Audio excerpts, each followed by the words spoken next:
Alexandre Gérard est CEO du groupe InnovOne et vous avez écrit Le patron qui ne voulait plus être chef.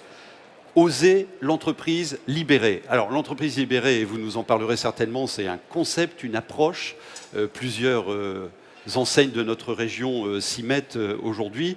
Et c'est intéressant que vous nous expliquiez les ingrédients de la transformation et comment l'entreprise doit s'aligner sur tous ces changements sociétaux. Vous avez eu de nombreuses vies dans l'entreprise, avec des modes de management très différents, mais c'est ça aussi qui fait la richesse de vos propos et de vos profils. Entrepreneur, une dizaine d'entreprises que vous avez créées, et puis aujourd'hui, avec InnovOne, vous accompagnez de nouvelles entreprises, organisations publiques et privées dans leur transformation et leur transformation autour de la richesse humaine notamment. Et on a le grand plaisir donc de vous accueillir pour ouvrir cette journée qui s'annonce riche. Et s'il était temps de réinventer le schéma sociétal, eh oui, l'entreprise doit écrire, porter et animer son schéma sociétal. Bienvenue. Vous avez de l'eau là, hein? Merci beaucoup. Bonjour à tous. Peut-être pour commencer, j'ai une question pour vous. Qui parmi nous aurait pu imaginer voir des citoyens américains prendre d'assaut le Capitole? Qui parmi nous aurait pu imaginer les rues de Paris vides pendant des semaines au début du Covid? Qui parmi nous aurait pu imaginer qu'aujourd'hui tous nos gamins réalisent leurs devoirs à l'aide de l'intelligence artificielle? Qui parmi nous aurait pu imaginer qu'un seul homme, en 20 ans, disrupte deux industries mondiales incroyables, l'automobile et l'aérospatiale? Je parle évidemment de Musk. Qui parmi nous aurait pu imaginer la guerre à nos portes? Qui parmi nous aurait pu imaginer, et ça c'est moins drôle encore, qu'il y a une semaine, on nous annonce que nous avions franchi le 6e des 9 limites planétaires. Qui parmi nous aurait pu imaginer qu'on nous annonce, via le GIEC, qu'il fallait dans les prochaines années diviser par 5 notre empreinte carbone? Et comme vous le savez, le carbone est corrélé au PIB, le PIB c'est notre activité. Qui parmi nous est prêt dans les prochaines années à diviser par 5 tout ce qu'il fait, ses kilomètres, ce qu'il mange, etc. Bienvenue chez vous. Bienvenue chez nous. Ce monde, nous sommes de plus en plus nombreux à le définir comme VUCA. Vous êtes nombreux à connaître cet acronyme, imaginé par un colonel de l'armée américaine il y a quelques années pour décrire le champ de bataille. Volatile, incertain, complexe, chaotique et ambigu. J'y rajouterai une exponentielle. VUCA-X, parce que tout ce que nous allons vivre va être développé en intensité. Ça, c'est le contexte dans lequel nous vivons désormais.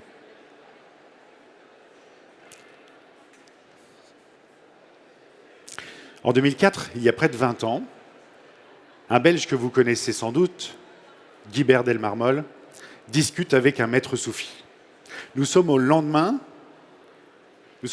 de ce tsunami incroyable en Indonésie qui aura fait 240 000 morts.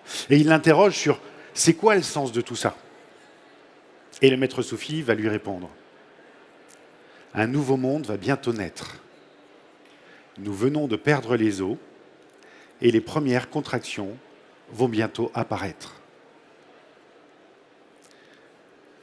Quelle que soit la dureté du contexte, je trouve que cette métaphore est absolument extraordinaire pour décrire ce que nous vivons. Alors comment faire dans ce contexte-là pour se réinventer? Eh bien, je vais vous partager 2 expériences. Ce ne sont que des expériences. Aucune vérité là-dedans. Et prenez-en ce que vous voulez. Une équipe près de Nantes, dans un incodomaine, tente de réinventer son approche du schéma sociétal. Ça s'appelle l'économie régénérative. Je suis sûr que vous avez entendu ce terme. Alors on essaye, sur ce lieu, d'expérimenter et de partager nos apprentissages. On travaille sur un certain nombre de piliers. Un, le local. Tenter de toutes nos forces de faire le plus de choses possible en local, sur le plan énergétique, sur le plan de l'eau, sur le plan de l'alimentation. Ce qui fait que, par exemple, sur cette ferme qui fait une douzaine d'hectares, nous produisons notre vin, nous produisons nos légumes qui vont pouvoir alimenter le restaurant, nous produisons une partie de notre énergie. Et l'avantage du local, c'est que c'est très décarboné. Vous le savez peut-être, en général, quand on mange une denrée alimentaire, il y a plusieurs centaines de kilomètres qui séparent le lieu de production du lieu de consommation. Là, par exemple, nous avons des boucles ultra courtes. La vigne est élevée sur les principes bio. On va faire les vendanges à la main. On va presser sur le site, élever le vin sur le site aussi, embouteiller et consommer sur le site. Notre boucle est ultra courte. Donc d'abord, c'est le pilier, c'est local. Le deuxième pilier, ça va être circulaire. Vous connaissez ça parfaitement. Pas de déchets où le déchet est une ressource. Le troisième, eh bien, ça va être l'économie de la fonctionnalité, c'est-à-dire abandonner parfois des logiques de possession pour aller vers des logiques de partage, de location ou de gestion de commun. Le quatrième, on pourrait l'imaginer comme spirituel, pas au sens religieux du terme évidemment, mais plutôt dans une logique de reconnexion à soi et à la nature. Et puis le cinquième, il va nous rapprocher de nos sujets aujourd'hui, c'est le collaboratif. Faire ensemble, décider ensemble, utiliser la puissance de l'intelligence collective qu'il y a dans notre équipe. Et vous le savez, l'intelligence collective, la puissance de l'intelligence collective d'une équipe est appuyée sur 3 facteurs. Le premier, c'est la diversité de cette équipe. Si elle est consanguine, 0 intelligence collective. Le deuxième facteur, c'est la qualité du lien qui nous unit dans cette équipe. Et la qualité du lien, ça n'a rien à voir avec la bienveillance. La bienveillance est souvent une catastrophe dans les organisations. Parce que la bienveillance, très souvent, se transforme en bienveillance, qui est très souvent la sœur de la complaisance. Alors nous préférons le parler vrai, dire les choses et en même temps prendre soin du lien, de la qualité du lien. Donc on a dit, 1, la diversité, 2, la qualité du lien. On va rajouter une troisième chose, c'est un facteur numérique. Quand dans une équipe, il y a légèrement plus de femmes que d'hommes, il y a plus d'intelligence collective. Et oui, et comme par hasard, c'est le chiffre exact de la proportion hommes-femmes sur Terre, comme par hasard. Donc voilà, sur ce lieu, qui s'appelle l'écodomaine de la Fontaine, près de Pornic, à Pornic, eh bien on tente de réinventer un peu ce schéma sociétal. Ça sera un très long chemin, mais on est convaincu qu'on a les bonnes pédales, on a les bons liens à tirer pour expérimenter une nouvelle façon de fonctionner. Ça, c'est la première expérience dont je souhaitais vous parler. La seconde, c'est une expérience collaborative que nous avons vécue dans le groupe il y a maintenant 13 ans. On vous l'a dit tout à l'heure, j'ai eu la chance de créer un certain nombre d'entreprises et j'ai commencé à 0 dans un magalo quand j'avais 25 ans. Et on est passé assez vite, en une dizaine d'années, de 0 à 300 personnes.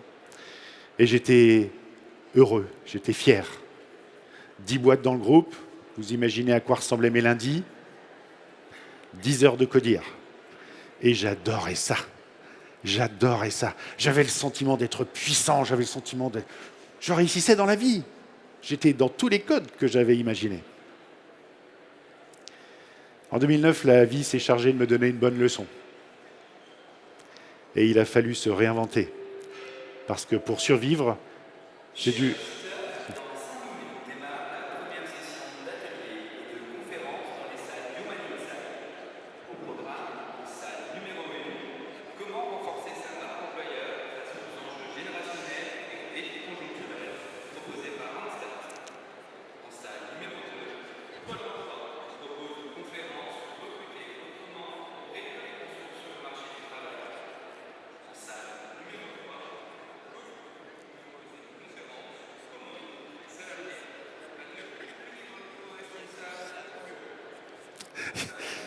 C'est à peu près ça. À la 32e, on s'arrête, hein.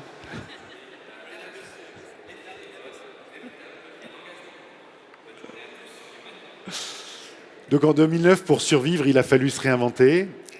Et se réinventer, c'est passé par beaucoup de licenciements, pour survivre d'abord. Et là, une rencontre avec un homme a changé ma vie. Vous êtes nombreux à le connaître. Cet homme, c'est Jean-François Zobrist, l'ancien dirigeant de Favy, cette fonderie picarde qui est spécialisée dans la fourchette de boîte de vitesse. Hein, ça ne s'invente pas. Cette rencontre a été pour moi un bouleversement complet. Il m'a permis de changer la façon dont je regardais le monde de l'entreprise et le monde en général. Et à partir de ce moment-là, eh bien, on a reconstruit tout le schéma de l'entreprise.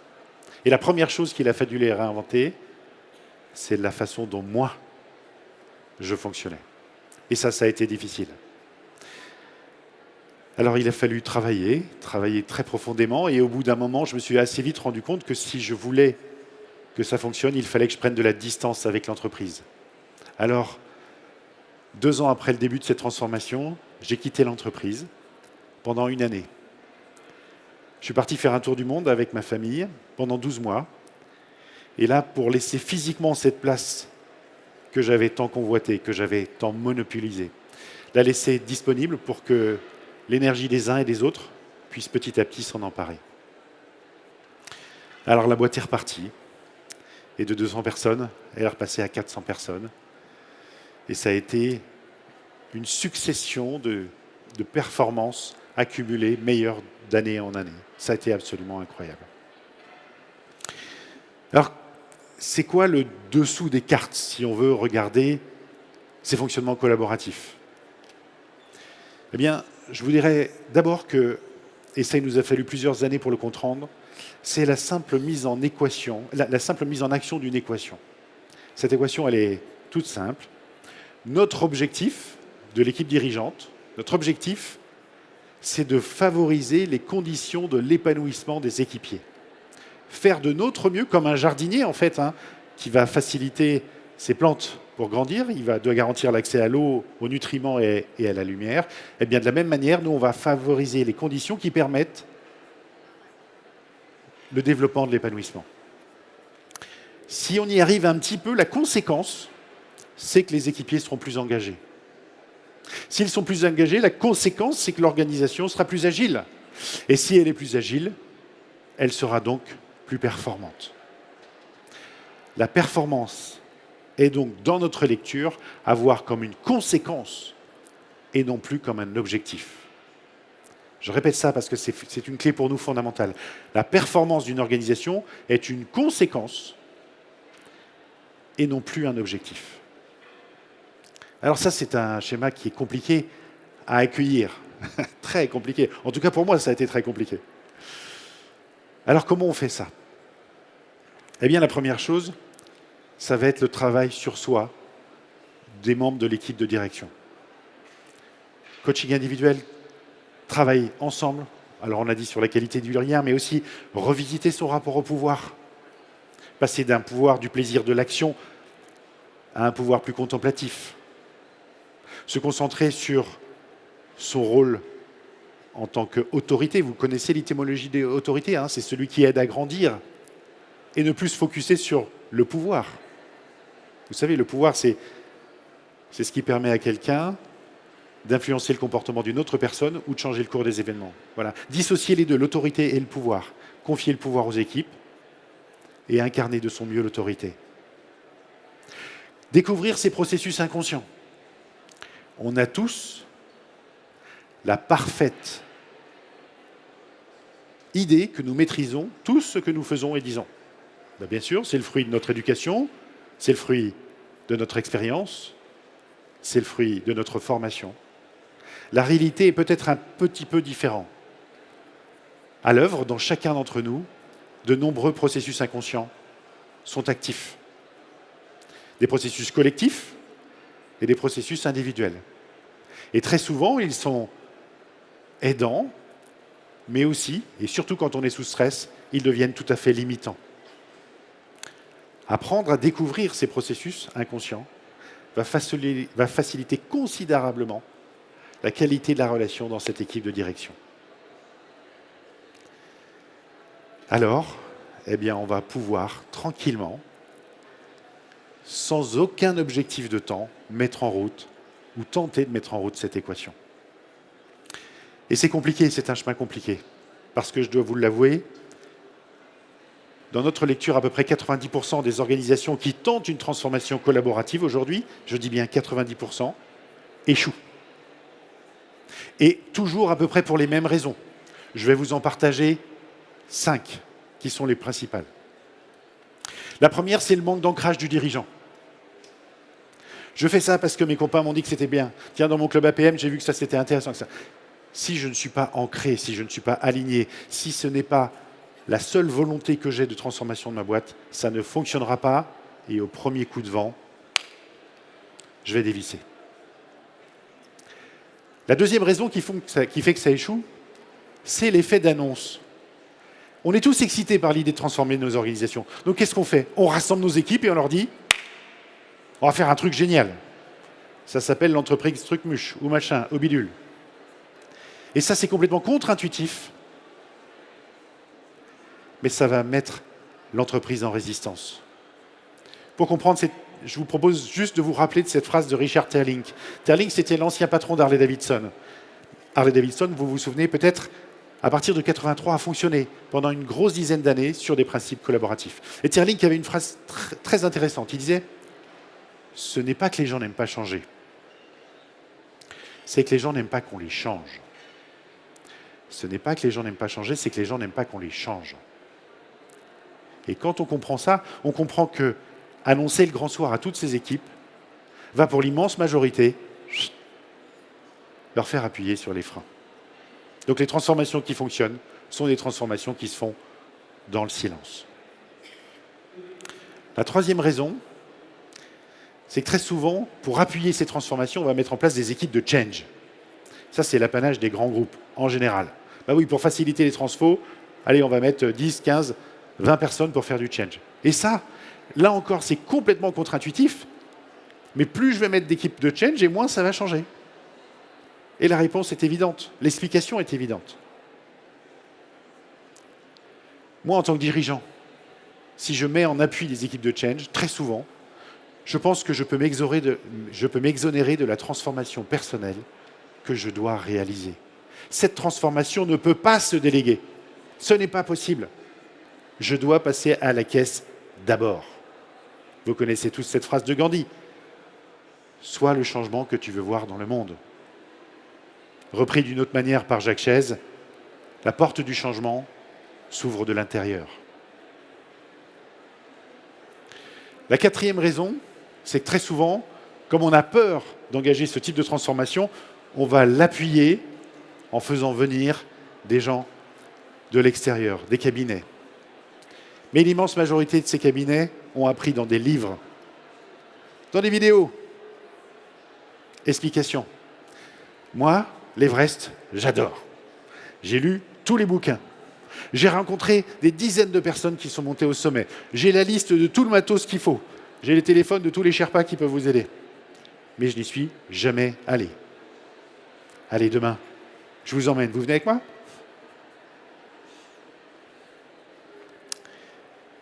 Et puis la cinquième raison, c'est que quand on veut engager sa transformation, eh bien, on engage sa transformation. Là encore, c'est complètement contre-intuitif, mais ça ne fonctionne pas comme ça. Et pour bien comprendre ça, on va juste faire une petite métaphore. C'est celle du centre pénitentiaire. Imaginez que vous êtes tous patrons d'un centre pénitentiaire. Ça fait 20 ans que vous fonctionnez en décidant et, via les matons, vous faites exécuter. Sauf que là, les murs de votre organisation, ce n'est pas du béton armé. Les murs de votre organisation sont constitués de la culture et des process de votre organisation. Et si dans la culture de votre boîte, classique, c'est vous qui décidez et les autres qui exécutent, si un jour vous changez radicalement, vous prenez le micro et vous dites « Bon allez, demain on change, j'ouvre toutes les portes et vous sortez quand vous voulez ». Qu'est-ce qui se passe? Vous croyez que les gens bougent? Vous croyez qu'ils se mettent en risque? Pendant des années, la prise de risque n'était pas acceptée. L'erreur, niette. Vous pensez qu'ils vont vraiment sortir? Eh bien non, ils ne sortiront pas. Alors qu'est-ce qu'on peut faire pour que ça marche? Et donc pardon, avant de vous donner ça, donc je clôture ce point-là. Donc pourquoi? C'est complètement contre-intuitif, mais à partir du moment où on commence à engager la transformation en donnant à des équipes le soin de s'approprier les sujets, contrairement à ce qu'on va imaginer, il ne va rien se passer dans l'organisation. Alors maintenant qu'on a vu ce qui ne fonctionne pas en général, qu'est-ce qui peut marcher? Et ça, c'est le fruit de l'expérience de notre propre transformation et d'une soixantaine d'organisations qu'on a pu aider aujourd'hui, des petites, des moyennes, des grandes, des françaises, des équipes internationales, des privés, des publics, des caisses de la sécurité sociale, des boîtes de l'économie sociale et solidaire, bref, dans tous les sens. Et on commence à avoir une courbe d'expérience qui est intéressante pour voir finalement qu'est-ce qui fonctionne. 3 étapes majeures. La première, la transformation personnelle et collective de l'équipe dirigeante. Ça, si on ne commence pas par ça, il ne se passera rien. Et cette étape est clé parce qu'il va falloir quelque part que l'équipe qui s'engage décide de désapprendre un certain nombre de sujets, de schémas, pour les remplacer par d'autres. Par exemple, le dirigeant sait mieux que les autres. C'est exactement ce que j'ai vécu pendant une quinzaine d'années. J'avais créé une dizaine de boîtes. Je pensais que personne mieux que moi pouvait savoir où emmener le bateau. Personne mieux que moi pouvait être aussi engagé sur le projet. Et j'avais tort. Donc le premier, ça va être de désapprendre un certain nombre de schémas pour laisser place à des schémas collaboratifs. Et ça, que c'est dur. Que c'est dur parce que tout ce sur quoi on a appuyé notre réalisation va être complètement perturbé. Donc on l'a dit, revisiter son rapport au pouvoir, travailler son lâcher-prise. Vous savez ce que c'est, le lâcher-prise? Une définition qu'on aime bien chez nous. Lâcher l'exigence que j'ai vis-à-vis de moi-même. Et le laisser faire, qu'est-ce que c'est? Eh bien, c'est le lâcher-prise en action. Eh bien ça, bonjour. Surtout quand on a des soi parfaits, des côtés soi parfaits très forts, je vous assure que c'est très compliqué. Et ça l'est toujours pour moi 13 ans après. Donc la première étape, avec l'équipe dirigeante, faire un voyage pour être capable de se réinventer. La deuxième étape, eh bien, ça va être de changer la culture de l'organisation. Ça veut dire quoi, changer la culture? Ça veut dire finalement tenter de réinjecter de la confiance dans l'organisation pour faire en sorte que les équipiers reprennent confiance en eux et reprennent confiance dans l'organisation. Et dans un schéma où l'initiative n'a jamais été acceptée, ça va être un vrai sujet. Alors comment on fait ça? Comment on fait ça? Je vais filer ma métaphore. La métaphore de la prison. Plutôt que d'ouvrir les portes et de dire « vous sortez quand vous voulez », eh bien je vous propose d'essayer autre chose. Qui demain matin, parmi vous, aimerait choisir l'heure à laquelle il se réveille? Et là, vous avez 50 personnes qui lèvent la main. OK, super, vous décidez. Plus tôt, plus tard, up to you, vous décidez. Et vous revenez le lendemain en disant « alors, c'était comment? C'était bien, c'était pas bien? Oui? Vous voulez continuer? OK, super, ça marche pour moi. Il y en a d'autres qui veulent? Et là, il y a 150 personnes de plus qui disent « moi aussi, ça m'intéresse ». Et le lendemain, vous revenez, toujours en vous appuyant sur des volontaires. Est-ce qu'il y en a qui veulent choisir ce qu'ils veulent manger au petit-déj? Et le cycle est reproduit. Est-ce qu'il y en a qui veulent choisir comment ils organisent leurs cellules, leurs bureaux? Est-ce qu'il y en a qui veulent choisir comment ils vont gérer la bibliothèque, etc., etc. Et finalement, c'est en ouvrant des petits espaces de liberté, non stratégiques pour l'entreprise, donc ce qui fait que vous ne vous mettez pas vous en tension en tant que dirigeant, c'est comme ça que petit à petit, vous allez pouvoir réinsuffler un régime de confiance. On va profiter de ces moments-là aussi pour changer les éléments structurants de l'organisation. Je vais vous donner un exemple tout simple. Comment on fait pour implanter dans une organisation la culture de l'erreur? Pas besoin de 50 consultants et de 300 journées d'études. Ça dépend que de vous et ça ne coûte rien. Explication. Avec cette équipe de transfo, vous décidez que pendant les 6 prochains mois, à chaque fois que vous rentrez en interaction avec le collectif, à chaque fois, vous vous engagez à partager d'abord une boulette. Écoutez, hier, voilà ce qui m'est arrivé, je me suis planté. Voilà ce qui s'est passé. Et voilà ce que j'ai appris. Eh bien, je vous fais un pari. Dans moins de 6 mois, dans toute la boîte, l'erreur sera acceptée comme une partie intégrante de vos processus. L'erreur sera à la base du processus d'apprentissage. Ça ne vous aura rien coûté. Il aura juste fallu que vous changiez votre approche du sujet. Et par ruissellement, immédiatement dans toute l'organisation, ça va se répandre. Alors évidemment, créer ces conditions, ça sous-entend un certain nombre d'évolutions de notre schéma de croyance. Est-ce que je pense que tous les gens avec qui je travaille ont les compétences et les capacités pour pouvoir assumer le principe de subsidiarité? Vous connaissez, hein, ce principe de subsidiarité, c'est l'idée que chacun, dans son quotidien, va pouvoir prendre toutes les décisions qui lui paraissent le plus utiles pour pouvoir faire le boulot sans avoir besoin de demander à son chef. Et que l'équipe de direction va limiter ses champs d'intervention au strict stratégique. C'est à peu près ça, le schéma de la subsidiarité. Est-ce que nous, dans nos organisations, nous croyons que la majorité de nos équipiers ont en eux les ressources pour faire face? Ou est-ce que je pense que je bosse avec des incapables? C'est quoi mon schéma de croyance à la base? Eh bien, effectivement, si vous ne pensez pas que l'ensemble de vos contemporains, ou que l'immense majorité de vos contemporains, ces gens qui élèvent une famille, se saignent souvent pour l'étude de leurs gamins, achètent une voiture, une maison, pourquoi seraient-ils responsables dans leur vie personnelle et pas dans l'organisation? Est-ce que ça aurait un sens de penser autrement? Eh bien, pour autant, dans les organisations pyramidales, ce n'est pas le schéma de croyance qui est présent. Donc voilà tout ce voyage qu'on va devoir faire pour être capable de changer petit à petit la culture de l'organisation. Alors on va y injecter des poudres d'intelligence collective, de savoir-faire, pour être capable de décider ensemble. Hein. Je vous rappelle une chose, c'est que dans une logique d'intelligence collective, l'objectif n'est pas d'aller chercher le consensus, c'est pas du tout ça qu'on recherche en intelligence collective, c'est qu'on va aller... Donc le consensus, c'est que tout le monde dise oui, c'est pas ce qu'on va faire rechercher.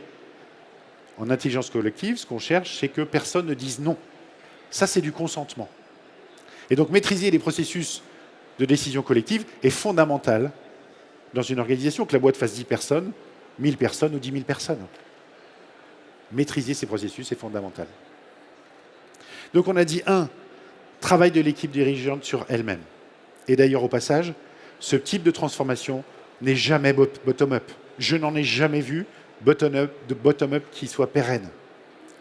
C'est une décision autocrate de transformer une organisation. Parce que si vous êtes dirigeant, personne dans votre organisation peut venir vous voir en disant « Je voudrais que tu abandonnes une partie de ton pouvoir et que nous, collectivement, nous le gérions ». Ça ne marche pas. Le pouvoir du dirigeant lui a été confié par le législateur et seul lui peut renoncer à l'exercice d'une partie de ce pouvoir. Donc ce type de transformation est une transformation autocrate. Les 2 tiers de la réussite de la transformation d'une boîte sont liés à la réussite de la transformation du CODIR. Et dans notre lecture, les 2 tiers de la réussite de la transformation du CODIR est liée à la transformation du dirigeant. Donc première étape, transformation de l'équipe dirigeante. Deuxième étape, transformation culturelle de l'organisation. Et on sait quand on a fini cette étape, alors ça ne dure pas 3 jours, hein. L'échelle c'est des mois ou des années, suivant la culture de l'organisation. Et on sait quand on a réussi cette étape, c'est très flagrant.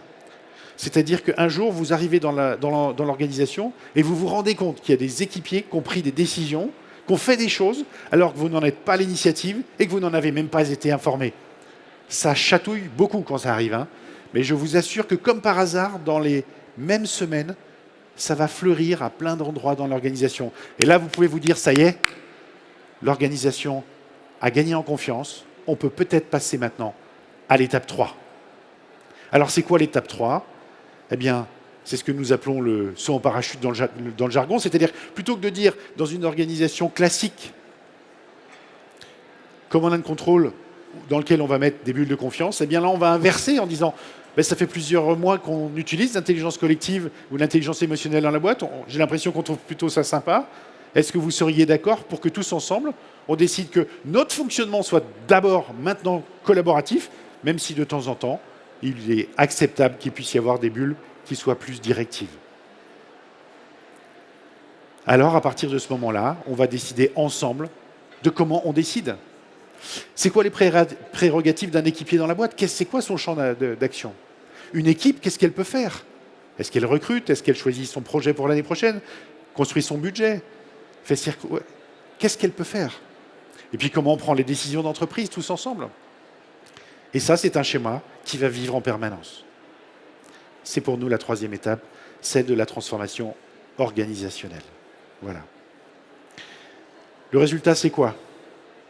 C'est que quand on engage ce type de transformation, on pense qu'on va transformer sa boîte, ou en tout cas, c'est ce qu'on espère. Mais la réalité est tout autre. C'est sa vie entière qu'on va transformer. Parce que ce changement de lunettes ne se fait pas que dans le monde de l'entreprise.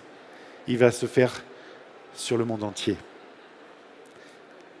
Et dans un monde VUCA exponentiel, tel qu'on l'a vu tout à l'heure, ça sera quoi la première qualité d'une organisation demain? Dans notre lecture, c'est l'agilité. Et évidemment qu'une organisation collaborative est beaucoup plus agile qu'une organisation command and control. Je voudrais maintenant vous proposer d'illustrer ce que je viens de dire par un petit jeu. On l'a bien dit tout à l'heure, dire les choses ne fonctionne plus, il va falloir de mieux en mieux les incarner. Et je vais tenter de vous le démontrer. Je vais vous inviter à vous mettre vos mains comme ça, s'il vous plaît. Vous me regardez bien et vous allez faire, s'il vous plaît, ce que je vais vous demander. D'accord? Je vais compter 1, 2 et 3. Ensuite, je vais dire clap. Et quand je dis clap, vous clapez. Ça va? C'est pas trop compliqué, hein? 1, 2, 3, clap. Et quand je dis clap, vous clapez. Surtout, vous regardez bien. Prêt? 1, 2, 3, clap. Bon, j'ai vu qu'il y en avait qui étaient un petit peu... qui avaient bien compris le sujet. Alors, qu'est-ce qui se passe pour l'immense majorité d'entre vous? Même si vous m'avez vu arriver avec mes gros sabots, vous voyez bien que vous allez plus singer ce que je fais, plus que ce que je dis. Dire fait rire, faire fait taire. Ça, c'est la première chose que je vous propose de repartir. On a dit dire fait rire, faire fait taire. La deuxième chose que je vous propose de ramener, c'est cette équation. Dans une organisation collaborative, notre objectif, c'est de favoriser l'épanouissement des équipes. Conséquence, plus d'engagement. Conséquence, plus d'agilité. Conséquence, plus de perf. La perf étant vue comme une conséquence de l'épanouissement et plus comme un objectif.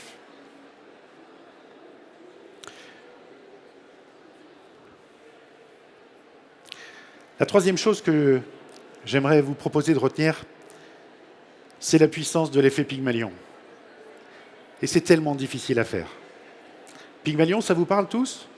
Pygmalion, c'était un sculpteur de la Grèce antique. Il a passé sa vie à sculpter une femme. Il aimait tellement sa sculpture que la légende dit qu'il lui a donné vie. Cette thématique a été reprise par Robert Rosenthal, un psychologue aux États-Unis dans les années 60. Il a fait plein d'expériences, je vous en partage deux très rapidement. La première, c'est l'expérience du labyrinthe. Un jour, il s'adresse à ses élèves et il leur dit « On va organiser une compétition. Celle du labyrinthe. On va mettre des rats d'un côté, il va falloir qu'ils traversent le plus rapidement possible le labyrinthe pour aller chercher la bouffe de l'autre côté. Alors, on va vous séparer en deux. Ici, vous, là, cette équipe-là, je vais vous confier des rats de compétition. Ce sont des bêtes de concours. Pour vous, ça va être assez facile. Vous les entraînez et on se revoit dans quelques jours. Alors vous, ça sera les autres. Hein. Bon courage. Vous allez faire ce que vous allez pouvoir. On se retrouve quelques jours après. Les rats de l'équipe 1 sont marqués. Les rats de l'équipe 2 sont marqués. Et c'est le départ de l'expérience. Alors, à votre avis, qui gagne? Les champions ou les autres? Les champions? Les autres? Ah, les autres en majorité. Hein. Qui se mouille pas? Oui, d'accord. Et donc, eh bien, ce qui va se passer, c'est que les champions vont gagner d'une manière incroyable cette expérience. Mais d'une manière incroyable. On se rend compte, à ce moment-là, il rassemble ses élèves et il va leur dire « Je dois vous confesser quelque chose. J'ai affecté les rats de manière totalement aléatoire. » Et là, on se rend compte de quoi? C'est que le regard de l'homme sur l'animal a un double effet. S'il est positif, il va créer une spirale positive transcendante qui va amener à la performance. Si au contraire le regard est dépréciatif, déficitaire, il va le créer une spirale négative. Chacun d'entre nous, nous avons une baguette magique dans les yeux. Nous avons une baguette magique dans les yeux. Et la façon dont nous allons regarder le monde va faire que le monde va se transformer, positivement ou négativement. Facile à dire, très difficile à faire, et j'en suis la première victime. Donc ça, c'est la dernière chose que je voudrais vous proposer de partager. Alors pour terminer, si vous avez envie, je voudrais vous proposer de vous lever et de vous mettre par deux avec une personne que vous ne connaissez pas.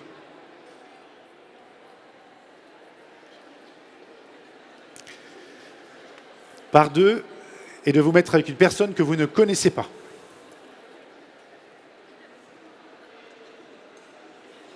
C'est bon? Je vous propose de vous mettre face à face. Je vous propose de fermer les yeux. Je vous propose de fermer les yeux. Et je vous invite juste à vous centrer. Juste à vous centrer, quelques secondes. D'ancrer les pieds dans le sol. Et puis de se focaliser sur cette petite expérience Pygmalion qu'on vient d'évoquer. De la puissance de la baguette magique que vous avez dans les yeux. Alors, dans le plus grand silence maintenant, je vais vous inviter à regarder la personne qui est en face de vous et de regarder tout ce que vous voyez de positif dans le regard de l'autre. Dans le plus grand silence. Sans rien dire. Et pendant quelques secondes, on va se focaliser sur le regard de l'autre.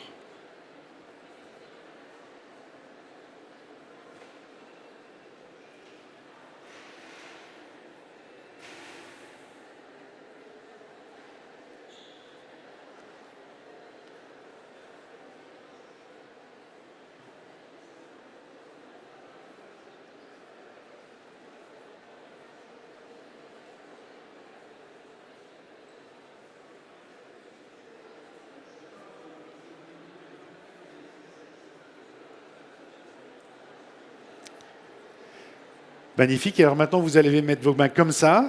Vous pouvez soit vous toucher, soit vous rester à distance. Et vous partagez en une phrase tout ce que vous avez vu de positif dans le regard de l'autre. C'est parti.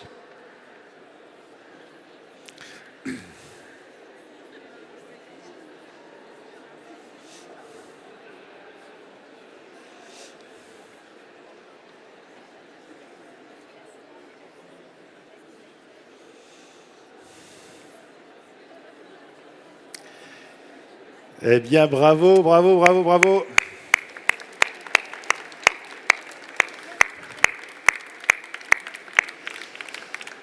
Merci d'avoir joué le jeu pour cette première expérience. Vous venez de faire votre premier pas vers le chemin des organisations collaboratives.